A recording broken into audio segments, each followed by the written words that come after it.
Hi friends, welcome to news pocket. కేంద్ర హోంమంత్రి అమిత్ షా ఒక కీలక నిర్ణయం తీసుకున్నారు. అదేమిటంటే మన దేశంలో చదువుకోవడానికి లేదంటే ఇతరత్ర అవసరాల కోసం వచ్చిన విదేశీయులు ఉంటారు కదా, వీరిలో ఎవరైతే ఇల్లీగల్ కార్యకలాపాలకు పాల్పడి ఉన్నారో వాళ్ళందరినీ ప్రస్తుతం నార్కోటిక్ కంట్రోల్ బ్యూరో లేదంటే ఇతరత్ర సంస్థలు అరెస్ట్ చేసి డిటెన్షన్ క్యాంప్స్లో ఉంచేశాయి. ఇలా ఉన్న వాళ్ళలో 16,000 మంది ప్రస్తుతం మన దేశంలో ఉన్నారు. వీళ్ళందరినీ తమ సొంత దేశాలకు తిప్పి పంపించేసేయాలి అని ఆయా శాఖలకు కేంద్ర హోంమంత్రి అమిత్ షా కీలక ఆదేశాలు ఇచ్చారు. దీంతో ఆయా శాఖలు వారిని తిప్పి పంపించేందుకు ప్రణాళికలు రచిస్తూ ఉన్నాయి. రీసెంట్గానే కేంద్రం ఇటువంటి వాటిపై ఒక కొత్త చట్టాన్ని తీసుకువచ్చింది. అక్రమ వలసదారులకు సంబంధించిన తీసుకువచ్చిన ఈ చట్టంలో ఇటువంటి నిబంధనలు సైతం ఉన్నాయి. ఈ చట్టం సెప్టెంబర్ 2వ తేదీ అమల్లోకి రావడంతో వెంటనే అమిత్ షా యాక్షన్ ప్లాన్కు సిద్ధమయ్యారు. వీరందరికీ సంబంధించి లెక్కలు బయటికి తీయండి అని ఆయా శాఖలకు సమాచారం ఇచ్చారు. దీంతో ఆయా శాఖలు ఇప్పుడు దీనిపై పని చేయనున్నాయి. ఫలితంగా వీరందరినీ లెక్క తీసి మొత్తం 16,000 మంది వరకు ఉన్నట్టు సమాచారం. వీళ్ళందరినీ తమ సొంత దేశాలకు తిప్పి పంపించడమే కాకుండా వాళ్ళు భవిష్యత్తులో మన ఇండియాకు రాకుండా కూడా చర్యలు తీసుకోనున్నారు. అయితే ఇటువంటి కార్యకలాపాలపై చర్యలు తీసుకోవడం అనేది చిన్న విషయం కాదు. ఎందుకంటే మన దేశంలో ఎక్కువగా డ్రగ్స్ సప్లై చేయడంలో ఆఫ్రికాకు చెందిన వారు ఇక్కడికి వచ్చి ఇక్కడ సప్లై చేస్తున్న ఘటనలు చాలా వరకు చూసాం. దీంతో పాటు బంగ్లాదేశీ, పాకిస్తానీ ఇటువంటి వాళ్ళు కూడా వచ్చి ఇక్కడ నివాసం ఉంటూ ఉన్నారు. వీళ్ళంతా ఇక్కడ ఇల్లీగల్ దందాకు తెరలేపారు కాబట్టి వారందరూ పలు కేసుల్లో అరెస్ట్ అయ్యారు. ఇప్పటికే కొంతమంది జైల్లో ఉన్నారు, కొంతమంది డిటెన్షన్ క్యాంప్స్లో ఉన్నారు. ప్రస్తుతం ఈ విధంగా కనుక ఈ విదేశీయులు మన దేశంలో డ్రగ్స్ సప్లై లేదంటే ఇల్లీగల్ యాక్టివిటీస్కు పాల్పడితే 2 సంవత్సరాల వరకు జైలు శిక్ష విధించే అవకాశం సైతం ఉంది.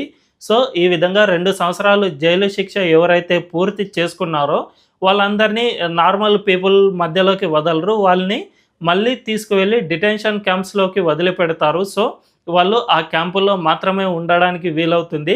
అయితే వీళ్ళంతా ఆ క్యాంపులో ఉన్నంత మాత్రాన మనకి భారం ఏమీ తగ్గదు. ఎందుకంటే ఆ క్యాంపులను నిర్వహించాల్సింది కూడా మన దేశ ప్రభుత్వమే కాబట్టి ఈ ఆర్థిక భారం కూడా ఉంటుంది. కాబట్టి వీరందరినీ ఇక చేసేదేమీ లేక తిప్పి పంపించేదే కరెక్ట్ మార్గము అని అమిత్ షా కూడా గ్రహించారు. దీంతో వీరందరికీ సంబంధించి లెక్కలు బయటకి తీసి ఏ ఏ దేశానికి చెందిన వారు ఆ దేశ ఎంబసీలతో సంప్రదించి వారి సొంత దేశాలకు పంపించేందుకు చర్యలు చేపడుతూ ఉన్నారు. దీంతో పాటు మన దేశంలో ఇల్లీగల్గా నివాసం ఉంటున్న అక్రమ వలసదారులపై కూడా బీజేపీ పాలిత ప్రభుత్వాలు చాలా వరకు చర్యలు తీసుకుంటూ ఉన్నాయి. ఢిల్లీ, గుజరాత్, మధ్యప్రదేశ్, యూపీ, అస్సాం ఇటువంటి రాష్ట్రాలన్నీ కూడా ఇల్లీగల్గా మన దేశంలో నివాసం ఉంటున్న వారిని, అంతేకాకుండా మన దేశంలో నివాసం ఉంటూ అక్రమంగా ఓటర్ కార్డు, ఆధార్ కార్డు సంపాదించుకున్న వారిని కూడా అస్సలు వదలడం లేదు.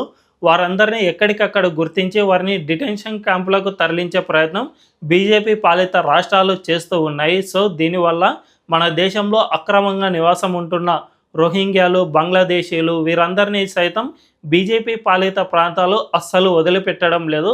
అయితే జైల్లో ఉంచడమో లేదంటే డిటెన్షన్ క్యాంప్స్లో ఉంచడమో లేదంటే తమ సొంత దేశానికి తిప్పి పంపించడమో చేస్తూ ఉన్నాయి. దీన్నే మమతా బెనర్జీ తీవ్రంగా వ్యతిరేకిస్తున్నారు. రీసెంట్గా మమతా బెనర్జీ ఏకంగా పశ్చిమ బెంగాల్ అసెంబ్లీలోనే వీరి కోసం గలమెత్తారు.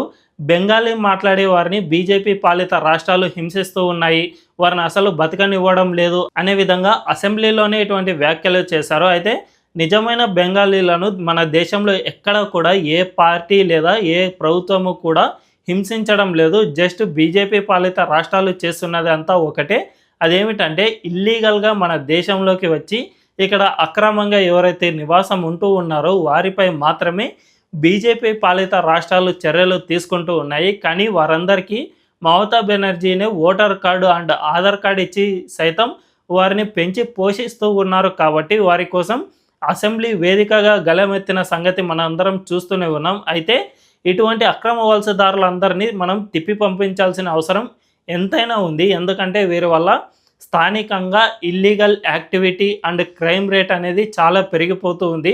వీళ్ళు ఎక్కడైతే గుంపుగా నివాసం ఉంటూ ఉన్నారో అక్కడ ఇటువంటి ఇల్లీగల్ యాక్టివిటీస్ చాలా పెరుగుతూ ఉన్నాయి. సుపారీ హత్యలు, డ్రగ్స్ అక్రమ రవాణా అండ్ చాలా వరకు ఇల్లీగల్ యాక్టివిటీస్ అనేవి జరుగుతూ ఉన్నాయి. వీళ్ళు చేసేదేమీ లేదు, జస్ట్ సుపారీకి డబ్బులు తీసుకుని ఇటువంటి యాక్టివిటీస్కు పాల్పడుతూ ఉంటారు. ఒకవేళ దొరుకుతాము అని డౌట్ వస్తే వెంటనే బంగ్లాదేశ్కు పారిపోతారు.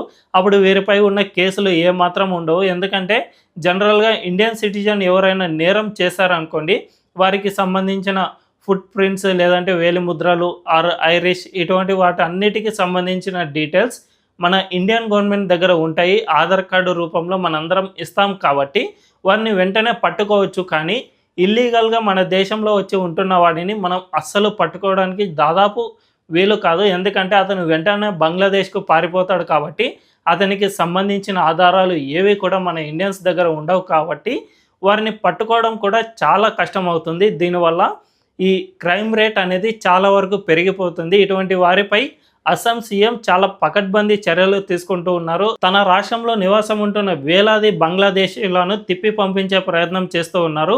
వీళ్ళంతా ఆక్రమించిన వేల కొలది హెక్టార్ల ప్రభుత్వ భూమిని సైతం ఖాళీ చేయించి వాళ్ళ సొంత దేశానికి వెళ్ళగొడుతూ ఉన్నారు. సో ఈ UP CM Yogi Adityanath and Assam CM ఈ విధంగా గుజరాత్, మధ్యప్రదేశ్ ఇలాంటి రాష్ట్రాలన్నీ తీసుకుంటున్న చర్యలను దేశవ్యాప్తంగా ఇంప్లిమెంట్ చేయాల్సిన అవసరం ఎంతైనా ఉంది.